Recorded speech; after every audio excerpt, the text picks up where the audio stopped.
Baik, Ibu Bapak, Saudara-saudari yang saya kasih, para suster, juga kelompok LPF yang baik, saya mendapat giliran malam hari ini dan besok untuk memberikan renungan sekaligus pengajaran kepada kita semua, berbagi pengalaman rohani tentang penderitaan pada Kristus dan juga penderitaan yang dialami oleh Bunda Maria.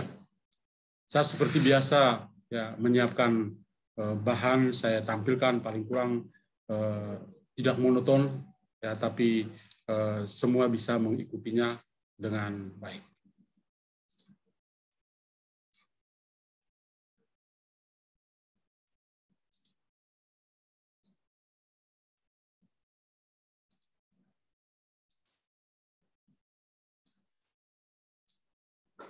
Baik, saya diberikan kesempatan untuk berbagi pengalaman rohani tentang penderitaan Kristus yang hari ini kita renungkan, kita rayakan bersama dalam pesta penemuan atau pemulihan salib Kristus. Judulnya adalah In Cruce Salus. Pada salib ada keselamatan. Maka saya coba untuk mengundang kita untuk melihat gambar yang sederhana ini. Ya, saya siapkan gambar ini untuk membantu kita merenung bersama. Ya, saya temukan gambar ini, saya coba tampilkan ada salib Kristus, kemudian ada seperti lingkaran, ada warna-warna tertentu yang membuat salib ini begitu indah. Saya jadi teringat ada sebuah keluarga yang pernah pergi ke Turki, lalu ketika mereka kembali, mereka membawa salib dari Turki, bentuknya mirip dengan ini. Ya, sayang bahwa itu adalah salib untuk tembok, bukan untuk meja. Dan saya senang untuk berdoa melihat salib sederhana yang dibuat di Turki. Ya. In Cruce Salus. Di komunitas saya ini, setiap kali kalau saya keluar dari tempat kerja saya dan mau ke kamar, saya pasti lewat, pas naik ke tangga, ada satu salib dan ada tulisan yang bunyinya juga seperti ini, In Cruce Salus. Jadi hampir setiap hari saya itu diingatkan oleh Tuhan untuk untuk mengerti ya tentang salib. Pada salib ada keselamatan. Nah, bagaimana cerita tentang salib ini? Ya, saya coba untuk menghadirkan atau ya paling kurang memberikan kepada kita semua gambaran tentang salib. Ya. Dan pertama-tama saya mengajak kita untuk melihat bahwa kalau kita bicara tentang salib, fokus perhatian kita juga tadi dalam doa-doa meskipun untuk Bunda Maria, tapi kita semua diarahkan pada salib. Dan tidak lain kalau kita bicara tentang salib adalah salib Kristus sendiri. Tuhan Yesus yang kita ikuti, yang kita imani, yang mencintai kita dengan salib. Maka pada hari ini, tanggal 14 September, ya kita merayakan pesta penemuan salib suci atau pemulihan glorifikasi dari salib suci atau pengangkatan salib suci. Ya, fokus perhatian kita adalah pada salib. Dan sebentar saya akan menjelaskan sebetulnya salib itu apa sih untuk kita. Pesta salib suci ya ini punya makna tertentu. Kita merayakan kayu salib sebagai instrumen keselamatan kita. Itu sebabnya dikatakan In Cruce Salus. Salib sebagai sarana keselamatan kita. Tentu saja kita tidak berpusat atau melekat pada salib apa adanya. Dalam arti salib sebagai kayu yang dibuat atau salib seperti ornamen-ornamen tertentu yang kita miliki, digantung di leher, ada yang di telinga, ada yang di cincin, ya. Bukan itu, ya. Tapi ketika kita mengatakan tentang salib, ya, itu pasti fokus kita tetap pada seorang yang tersalib, yaitu pada Kristus sendiri. Nah, jadi kita hari ini pada pesta salib suci, ya kita merayakan kayu salib sebagai instrumen keselamatan, tapi kita tahu dan sadar dan percaya bahwa keselamatan itu hanya dalam nama Yesus Kristus. Kalau dalam Jumat Agung, ya kita juga punya jalan salib, atau dalam masa Prapaskah kita juga punya jalan salib. Lalu kita ibadat penyembahan salib pada hari Jumat Agung, ya. Fokus perhatian kita itu pada apa? Pada sengsara dan penyaliban Yesus Kristus. Nah, jadi dua hal yang berbeda. Hari Jumat Agung pada sosok Yesus yang memikul salib, ya, yang begitu menderita. Sedangkan pada hari ini, pesta salib suci, kita diarahkan untuk merayakan salib sebagai instrumen keselamatan, salib yang dimuliakan, salib yang pada salib itu ada keselamatan bagi kita karena Yesus sangat mencintai kita.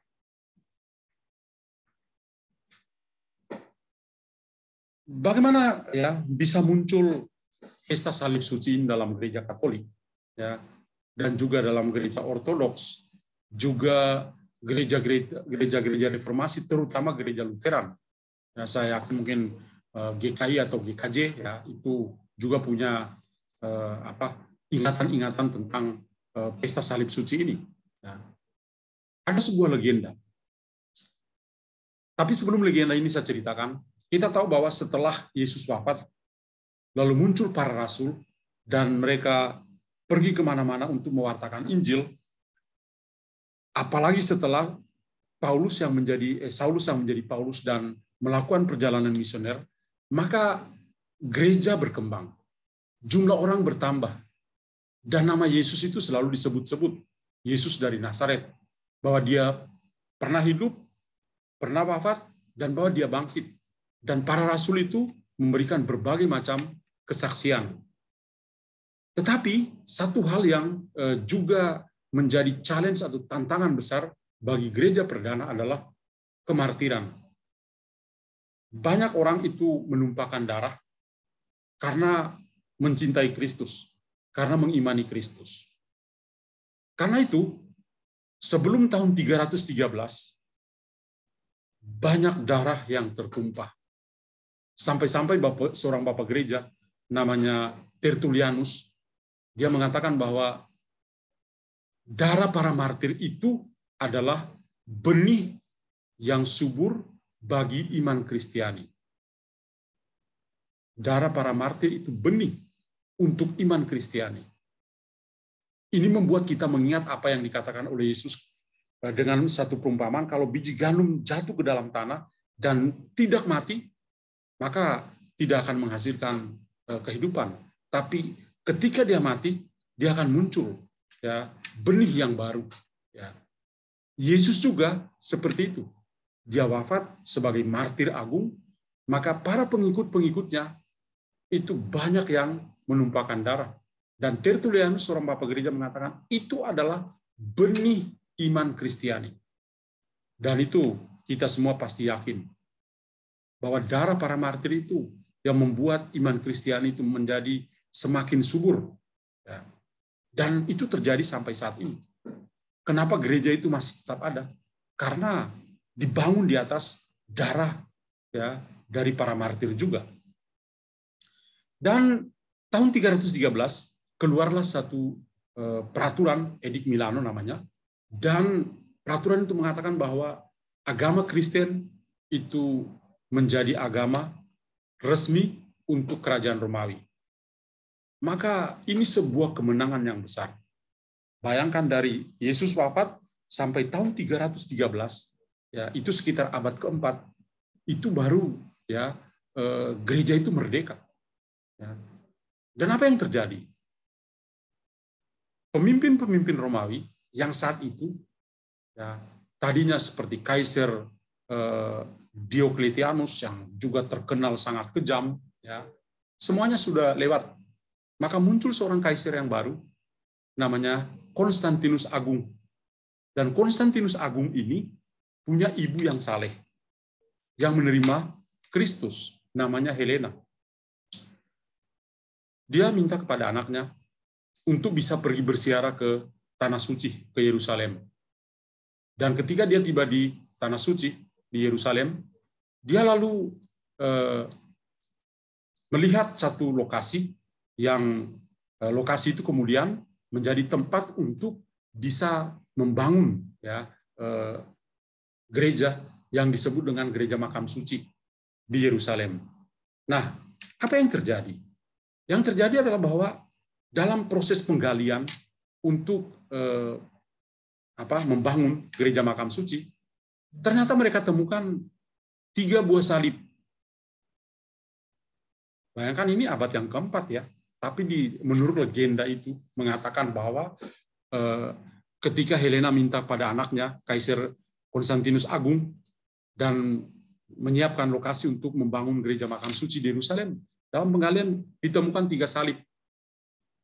Dan orang langsung berpikir bahwa wah, ini pasti salib Yesus dan juga salib yang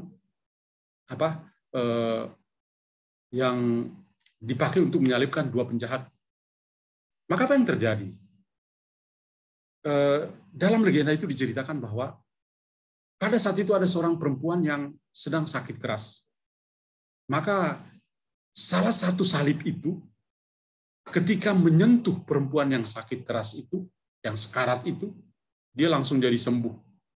Maka orang berpikir, ya ini pasti salib yang dipakai untuk menyalibkan Kristus. Karena itu, apa yang dilakukan dengan potongan salib yang ditemukan di tempat itu? Helena minta kepada Konstantinus untuk cepat-cepat membangun gereja yang kini kita kenal Gereja Makam Suci di Yerusalem atau kubur Yesus di Yerusalem. Dan salib itu sendiri dibagi menjadi 3 bagian. Satu bagian itu tetap disimpan di Yerusalem dalam sebuah peti berwarna perak. Dan setiap hari Jumat Agung, peti itu dibuka dan setiap orang yang ada di Yerusalem dan mengikuti peribadatan itu berarak ya mengantri untuk bisa memberikan penghormatan atau penyembahan kepada salib suci dengan mencium salib itu. Setelah itu disimpan kembali dalam peti yang berwarna perak. Ada 1 atau 1/3 dari salib itu, bagian salib itu dibawa ke Konstantinopel. Konstantinopel itu adalah kota Istanbul sekarang di Turki. Kemudian satu lagi adalah 1/3 dari salib itu dibawa ke Roma dan disimpan di Basilika Salib Suci. Ya. Jadi ceritanya kira-kira seperti itu. Salib ditemukan kemudian dibagi-bagi ya atas 3 bagian. Bahkan juga diceritakan di situ bahwa salib yang di Yerusalem bahkan pernah dicuri oleh Raja Persia. Ya, saya tulis di sini pernah dicuri oleh Raja Persia. Akhirnya kemudian Kaisar Bizantium itu bisa menemukan kembali salib itu dan potongan salib itu akhirnya dibawa kembali ke Yerusalem. Apakah salib itu, potongan salib itu masih ada? Tidak ada lagi. Nah, lalu kenapa kita rayakan pada tanggal 14 September? Sebenarnya ya Gereja Makam Suci itu dibangun tahun 326 dan sampai tahun 335 gereja itu selesai dibangun dan diresmikan. Peresmiannya itu terjadi pada tanggal 13 September tahun 335. Dan tanggal 14 September 335 salib itu dikeluarkan dari dalam gereja itu dan semua orang yang hadir dalam gereja bisa melihat 1/3 dari salib yang disimpan di Yerusalem itu. Jadi itu sebabnya kenapa kita merayakannya pada tanggal 13 September. Di dalam kalender liturgi kita itu baru resmi pada abad yang ke-7. Masuk dalam kalender liturgi gereja dan itu dikenang sampai sekarang ini. Jadi bayangkan dari abad ke-4 gereja dibangun dan orang sudah mengenang tentang salib suci. Abad ke-7 baru secara universal seluruh gereja Katolik baru merayakan seperti yang sekarang ini kita rayakan. Maka dari semua sosok itu, 2 sosok yang penting yang sangat berperanan adalah sosok ibu ini yang kita sebut Santa Helena, kemudian anaknya Konstantinus Agung tidak pernah menjadi kudus santu seperti ibunya Santa Helena, tapi bahwa Konstantinus itu punya jasa yang besar dalam awal kemerdekaan agama Katolik. Ya, dulu tidak ada agama-agama Kristen yang lain, ya, agama Katolik, ya, agama kita ini. Dan dia punya jasa itu apa? Kalau di Yerusalem dia membangun gereja makam suci yang besar. Kalau yang pernah pergi ke Bethlehem, ada gereja kelahiran di Bethlehem. Memang itu bukan yang dari zaman Konstantinus, tapi bahwa lokasi dan bangunan yang sudah dipugar berkali-kali itu sejak awal itu dari zaman Konstantinus. Kemudian beberapa gereja besar di kota Roma, ya, Santo Yohanes Lateran, kemudian saya kira gereja-gereja besar yang lain yang ada di Roma itu juga sejak zaman Konstantinus Agung yang memulai, ya, semua karena kemerdekaan agama Kristiani itu. Nah, salib, ya, itu menjadi simbol yang penting di dalam kehidupan Kristiani kita. Kita bisa melihat, ya, di mana-mana kalau orang membuat tanda salib, kita pasti itu orang Kristen, ya. Atau ketika dia menggunakan ornamen tertentu, kalau salib yang ada korpusnya, kita mengatakan itu pasti orang Katolik itu, karena dia punya salib masih ada korpus. Kalau salib yang tidak punya korpus, itu pasti teman kita di sebelah, ya, seperti itu. Kita semua di negara yang majemuk seperti ini saling kenal dengan simbol-simbol seperti itu. Salib menjadi simbol penting, ya, karena ini menjadi sebagian dari praktik kesalehan dari umat Kristiani. Ada perarakan salib, ada jalan salib, ya, di mana kita semua ketika berhubungan dengan salib selalu ada sesuatu yang berbeda di dalam kehidupan kita. Salib itu ditinggikan dan menjadi pusat, ya, kehidupan, ya, iman Kristiani kita. Simbol kemenangan. Ketika kita membuat tanda salib, ada banyak orang yang selalu mengatakan, mari kita membuat tanda kemenangan kita dengan tanda salib, ya. Jadi itu yang sering kita dengar dalam kehidupan kita.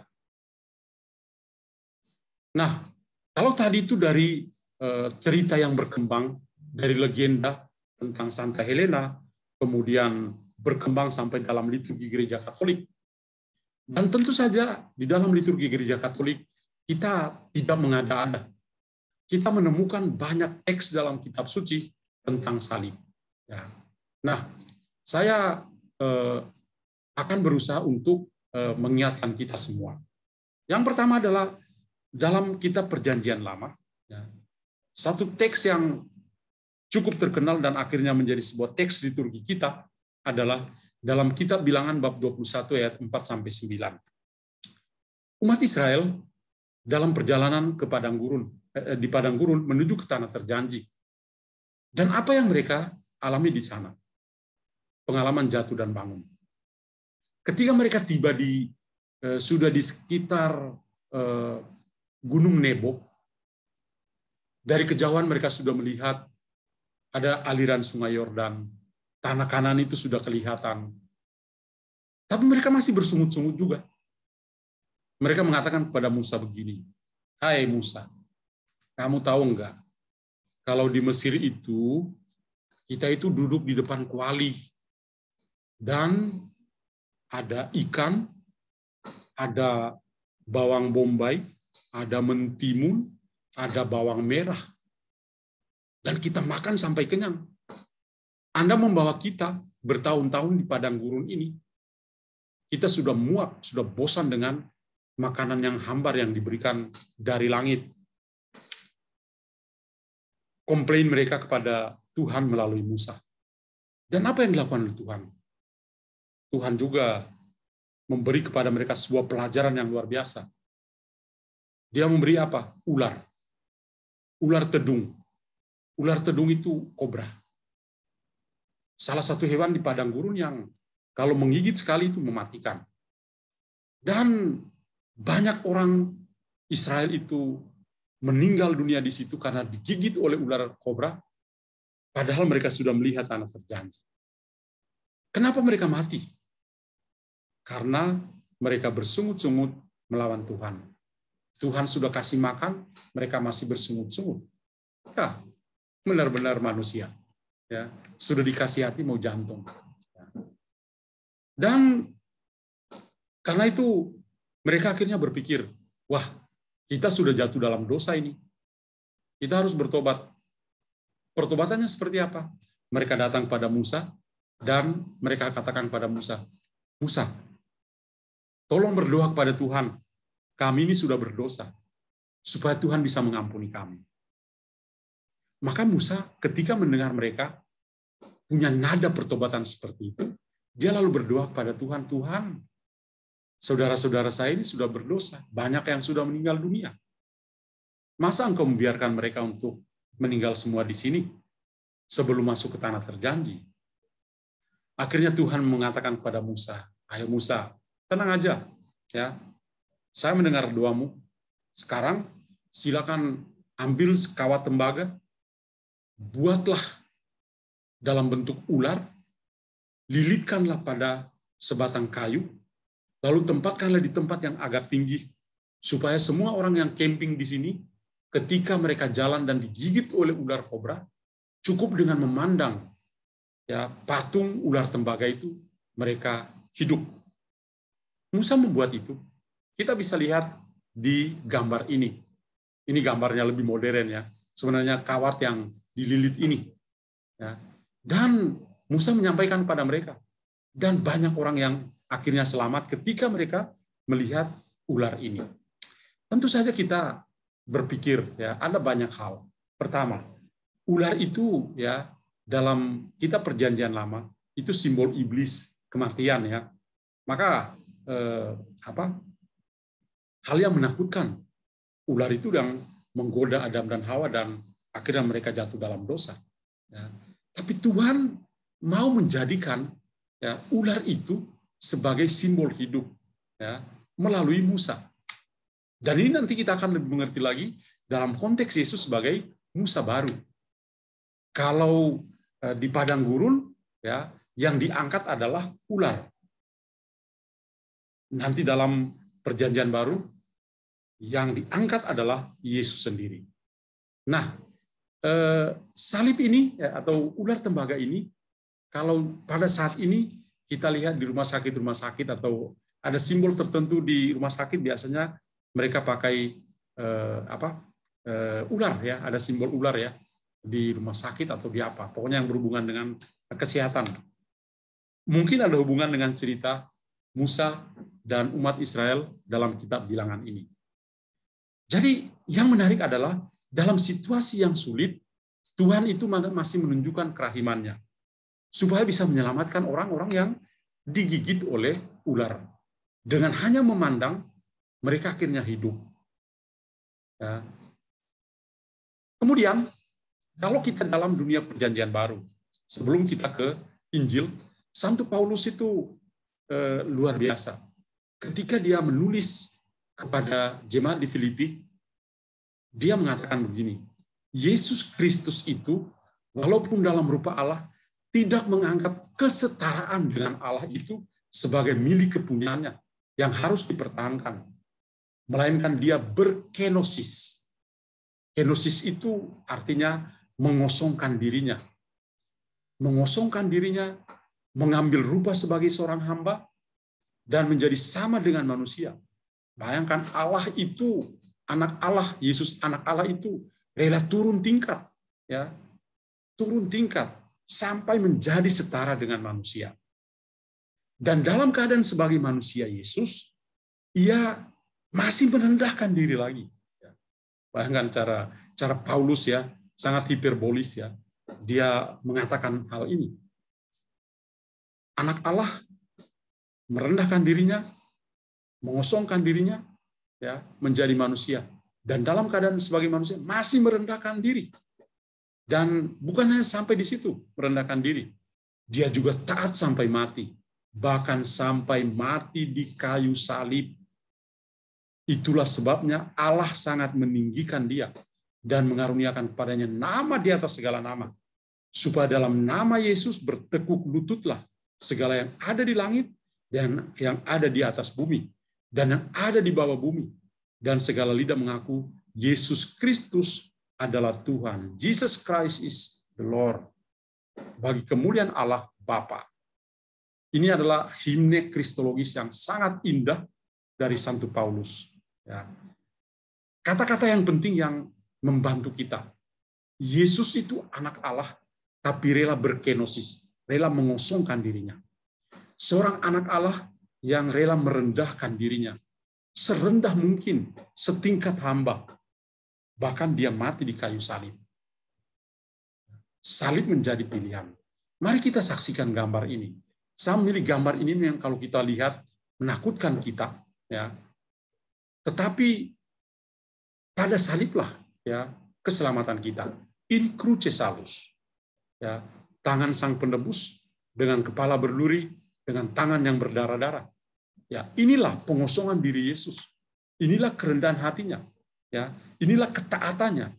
Inilah kematian yang tragis di salib. Dan justru dalam situasi seperti ini, menurut Paulus, Allah sangat meninggikan dia. Di balik penderitaan ada kemenangan. Lalu dalam Injil Yohanes, ya, satu teks dari banyak teks yang ada adalah dalam dialog antara Yesus dan Nikodemus di bagian-bagian awal Injil Yohanes, di mana Tuhan Yesus ketika bicara dengan Nikodemus, seorang pintar, orang Yahudi, ya, dia juga berbicara tentang dirinya, bahwa anak manusia itu akan ditinggikan. Dia pernah di surga dan pernah turun, dan dia akan naik, ya, dan bahwa dia juga akan ditinggikan. Ditinggikan di sini dalam arti dia disalibkan. Ketika dia disalibkan, semua orang memandang dia yang tersalib. Semua orang yang memandang dia yang tersalib. Bahkan orang-orang yang lewat di situ melihat dia yang tersalib dengan tulisan INRI. Ya. Jadi perkataan Yesus bahwa dia ditinggikan itu adalah saat dia disalibkan. Dan salib itu, ya, saat dia ditinggikan itu adalah saat kasih. Kenapa? Karena dia mengatakan dalam Yohanes 3:16, karena begitu besar kasih Allah akan dunia ini, sehingga ia telah mengaruniakan anaknya yang tunggal, supaya setiap orang yang percaya kepadanya tidak binasa, melainkan beroleh hidup yang kekal. Salib, lalu kita pahami, bukan hanya sebuah kayu yang kasar, tapi salib menjadi tanda kasih. Nah, bagaimana salib dengan kehidupan kita? In cruce salus.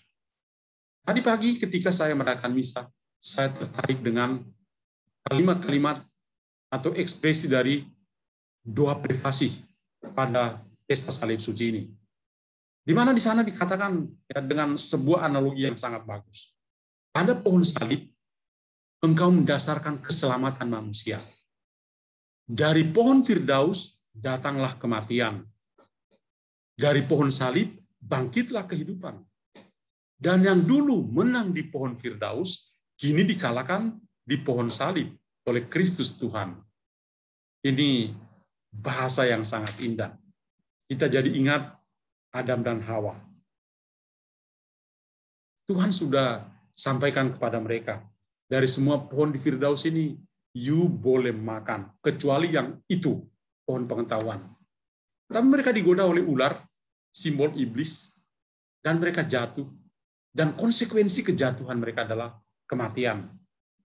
Jadi meskipun pohon itu, ya, menang karena godaan yang menjatuhkan manusia, dan akibat dari kejatuhan dalam dosa adalah kematian, tapi akhirnya dengan kehadiran Yesus, pohon salib itulah yang memberikan kehidupan.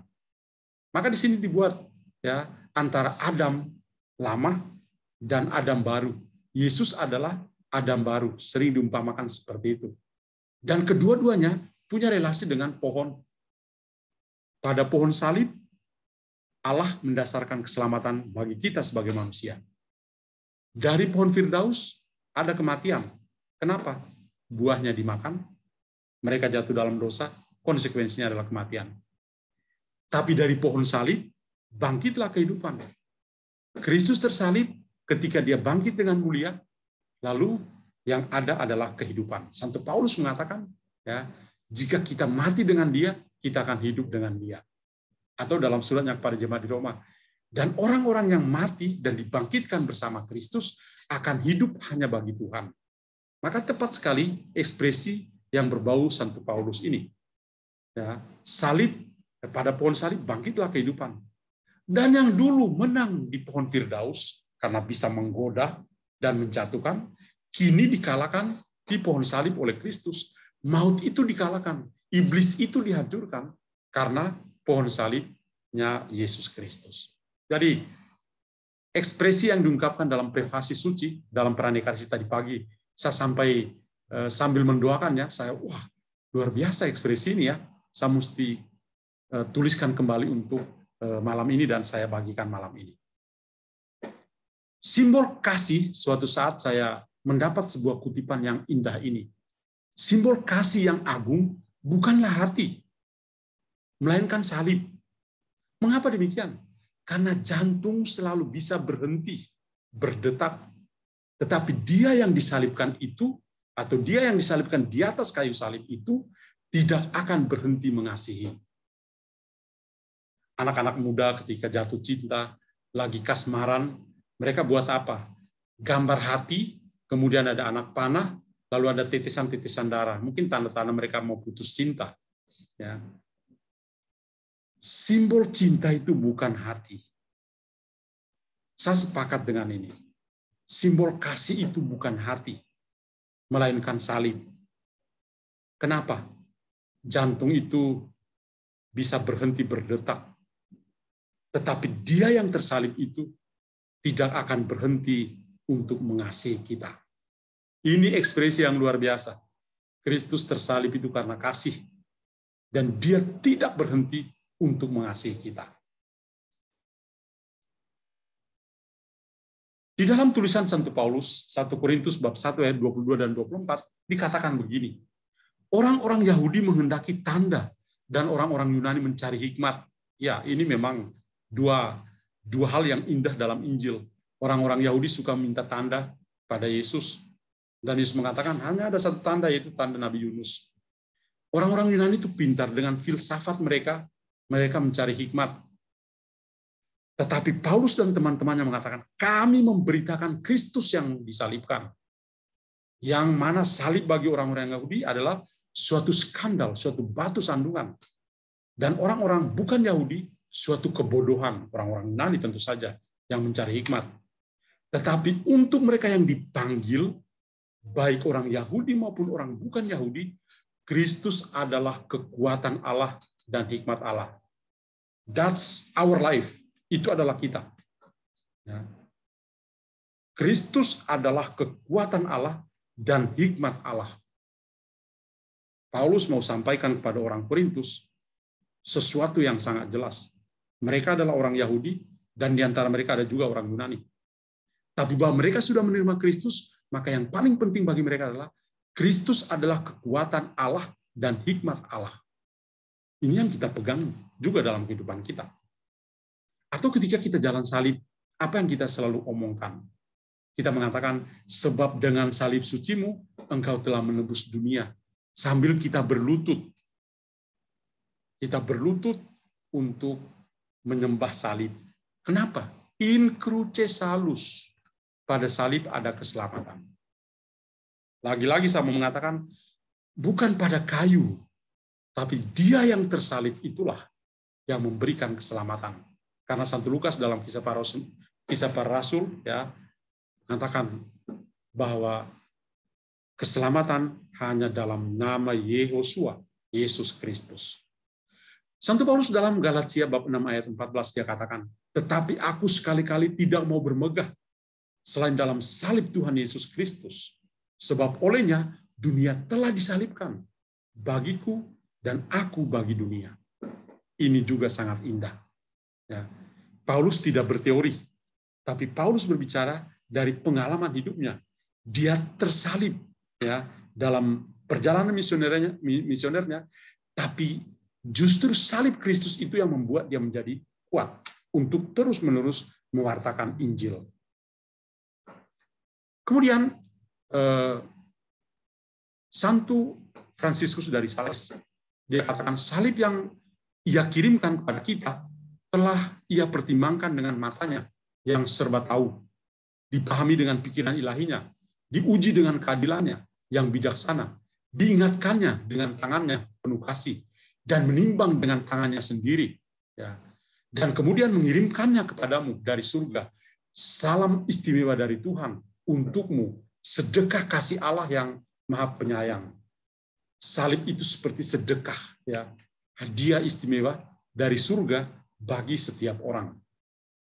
Dan Santo Antonius Padua, seorang santo, saya kutip orang-orang kudus yang familiar dengan LPF ini. Santo Antonius Padua, apa yang dia katakan tentang salib? Orang Kristen harus bersandar pada salib Kristus, sama seperti para musafir bersandar pada tongkat ketika mereka memulai perjalanan yang panjang. Pesiaran hidup kita itu menjadi kuat kalau kita bersandar pada salib Kristus. Santo Paulus tadi mengatakan, salib adalah kemegahanku. Aku bermegah dalam salib Kristus. Dan Antonius Padua melanjutkan, mereka harus memiliki sengsara Kristus yang tertanam di dalam pikiran dan hati kita. Karena hanya darinya kita dapat memperoleh kedamaian, rahmat, dan kebenaran. Anda menjadi orang Kristen? Ya, silakan pikul salibmu. Itulah kekristenan kita. Ya. Salib itu tertanam di dalam pikiran, di dalam hati kita. Karena hanya dari salib Kristus kita memperoleh rasa damai dalam hati kita, rahmat dan juga kebenaran. Indah sekali ekspresi dari Santo Antonius Padua yang punya hobi mengikuti novena Santo Antonius Padua. Malam ini saya tunjukkan ini, silakan dihafal. Lalu apa yang harus kita lakukan? Yang pertama, saya kutip Lukas 9:23, pesan Yesus kepada kita. Setiap orang yang mau mengikuti aku, ia harus menyangkal dirinya, memikul salibnya setiap hari, dan mengikuti aku. Anda pengikut Kristus, silakan pikulah salibmu. Orang yang mau mengikuti aku harus berkenosis, harus mengosongkan dirinya, harus menyangkal dirinya, melupakan dirinya, siap untuk memikul salibnya, pengalaman-pengalaman yang keras dalam hidupnya, siap untuk memikulnya, menghayatinya, setiap hari, ya, setiap hari, dan mengikuti Yesus. Itu orang Kristen. Orang Kristen itu artinya apa? Bukan orang Kristen Protestan, bukan. Kristen artinya the little Christ, Kristus yang kecil. Kita ini adalah Kristus yang kecil yang sedang merenung tentang salib Kristus.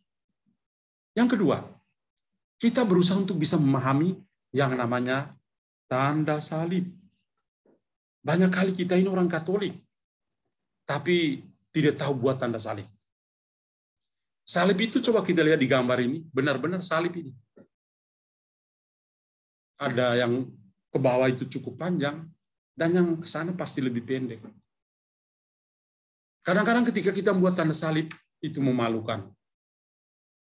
Mungkin lagi lapar, ya, lalu membuat tanda salib yang seperti ini, saya ini. Dalam nama apa?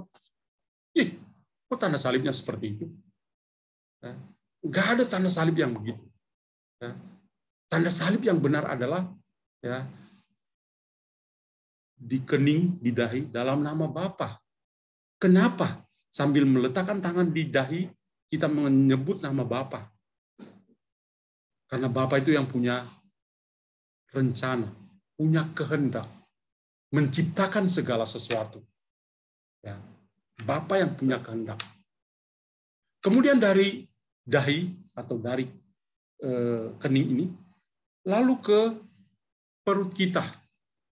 Guru agama saya dulu justru ketika mau komuni pertama dia mengatakan, silakan kamu pegang di mana pusarmu. Ya, kami masih kecil-kecil pegang pusar. Lalu dia bilang, coba masukkan jarimu dalam pusar. Lalu kita bilang, aduh, kita mau pipis. Itu. Kenapa ketika itu kita sebut putra? Karena Yesus adalah sumber kehidupan. Waduh, guru agama jadul memang punya katekismus gayanya seperti itu ya. Sampai pegang pusar segalanya. Dan kita pegang, sakit juga ya. Kenapa kita letakkan tangan kita di perut kita? Ya. Karena di sana ada hati. Hati bagi orang Yahudi adalah simbol kasih. Totalitas kehidupan. Dan ketika kita merenung tentang Yesus adalah kasih Bapa. Dan Yohanes mengatakan, God is love, Allah adalah kasih. Kemudian Roh Kudus, ya, kenapa di sini? Ya, karena ini menjadi kekuatan bagi kita. Ya. Dan kita selalu mengakhiri tanda salib itu dengan kata amin. Amin itu artinya apa? Saya percaya apa yang saya lakukan itu. Saya percaya apa yang saya lakukan. Bapa, Putra, dan Roh Kudus. Saya percaya itu. Allah Tritunggal Maha Kudus. Jadi kadang-kadang ya kita ya orang Katolik tapi dalam nama apa itu? Hanya goyang-goyang begini saja, kayak orang usir lalat dari wajahnya. Buat tanda salib yang benar. Ya. Kalau orang-orang Ortodoks, ya, orang-orang Ortodoks itu punya posisi tangan seperti ini. 3 ini menjadi 1, kemudian ada 2 yang terpisah. Kenapa? Bagi mereka ada Tritunggal Maha Kudus, 3 jari ini menjadi 1, simbol Trinitas, dan 2 ini menunjukkan apa? Yesus itu sungguh-sungguh Allah dan sungguh-sungguh manusia. Ya, maka mereka punya romo-romo. Kalau kami kan kasih berkat kan tangannya begini, 5 jari begini. Kalau orang-orang Ortodoks memberi berkat, romo-romo Ortodoks itu, ya, posisi tangannya begini. Nah, ya, Trinitas, Bapa, Putra, dan Roh Kudus, dan yang kita imani, Yesus sungguh Allah dan sungguh manusia. Ada hal-hal yang sangat indah, ya. Dari sekali lagi membuat tanda salib yang benar. Orang tua silakan buat tanda salib yang baik, yang benar supaya anak-anak bisa belajar. Kalau orang tua salah membuat tanda salib, anak-anak tidak belajar apa-apa. Ya. Jadi Bapa, Putra ada di perut, dekat dengan jantung kita, dekat dengan hati kita, simbol kasih, dan di lengan kita sebagai simbol kekuatan itu adalah dari Roh Kudus, dan kita mengatakan amin. Amin berarti I believe, saya percaya ya apa yang saya doakan.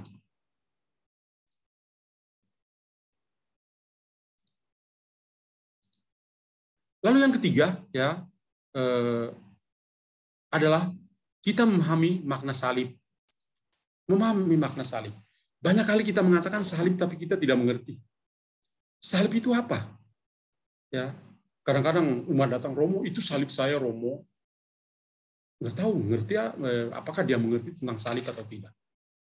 Salib itu adalah segala pengorbanan kita, segala penderitaan kita, yang kita alami secara pribadi, supaya orang lain itu jadi bahagia.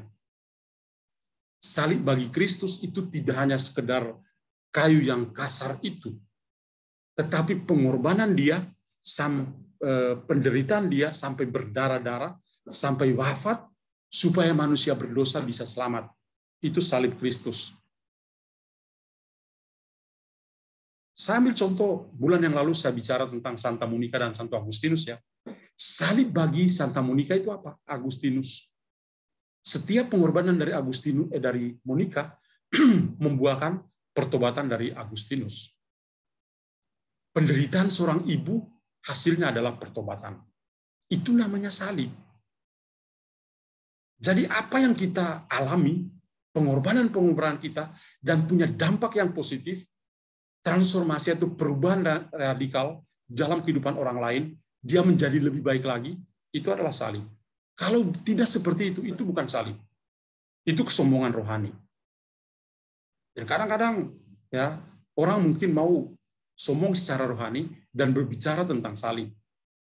Ya, seharusnya ketika kita menderita, saya menderita supaya dia jadi bahagia. Seorang ibu ya merasa bahwa itu salib ya, ketika dia berkorban dan anaknya sukses, anaknya berhasil. Seorang istri ya berkorban supaya suaminya bisa bertobat. Itu luar biasa, itu salib. Sebuah keluarga pernah saya melihat sebuah keluarga yang luar biasa. Suaminya itu hilang-hilang. Ya. Dan itu butuh waktu berapa tahun? 5 tahun berdoa terus sampai akhirnya suaminya bertobat. Itu baru salib. Ya. Salib bagi orang tua adalah ketika anak itu susah diatur, tapi dia berusaha supaya anak itu bisa diatur dan menjadi berhasil. Itu salib. Jadi singkatnya adalah salib adalah setiap pengalaman kehidupan kita, pengorbanan kita yang sangat keras, tapi membuat orang lain menjadi bahagia. Itu adalah kehidupan kita. Itu adalah salib. Dan in cruce salus. Pada salib ada keselamatan. Pada salib yang kita alami itu ada kebahagiaan bagi orang lain. Tuhan memberkati kita semua. Amin. Terima kasih, Pastor. Sungguh luar biasa memberkati kami.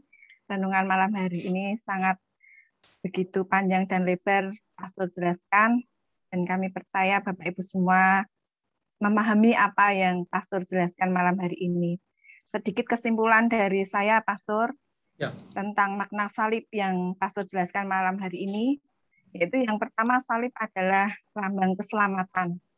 Yesus datang ke dunia bukan untuk menghakimi kita, melainkan untuk menyelamatkan kita dari dosa-dosa kita, dan salib adalah tanda kasih dari Allah. Simbol kasih yang agung bukan hati, melainkan salib, karena jantung selalu bisa berhenti berdetak, tetapi dia yang disalib di atas kayu salib itu tidak akan pernah berhenti mengasihi kita. Yang kedua, makna dari salib adalah meneguhkan atau sumber kekuatan. Kita diajak untuk terus berjuang dan tidak putus asa, selalu berharap pada Yesus, kasih dan kemurahan Tuhan. Yesus akan selalu meneguhkan kita dengan kekuatan dan penghiburan agar kita mampu menghadapi setiap kesulitan, penderitaan sebagai bagian dari salib kehidupan kita. Yang ketiga, makna dari salib adalah sumber yang membangkitkan. Yesus akan selalu membangkitkan semangat kita di saat kita lemah tak berdaya, ketika kita datang pada salib Yesus. Itu, Pastor. Ya. Thank you. Mungkin Bapak Ibu dipersilahkan untuk bertanya atau memberikan sharing imannya kepada kita semua tentang makna salib. Mungkin bagi setiap orang memaknai salib masing-masing berbeda ya, Pastor. Ya, betul. Mungkin bisa membagikan kepada kami semua untuk saling menguatkan.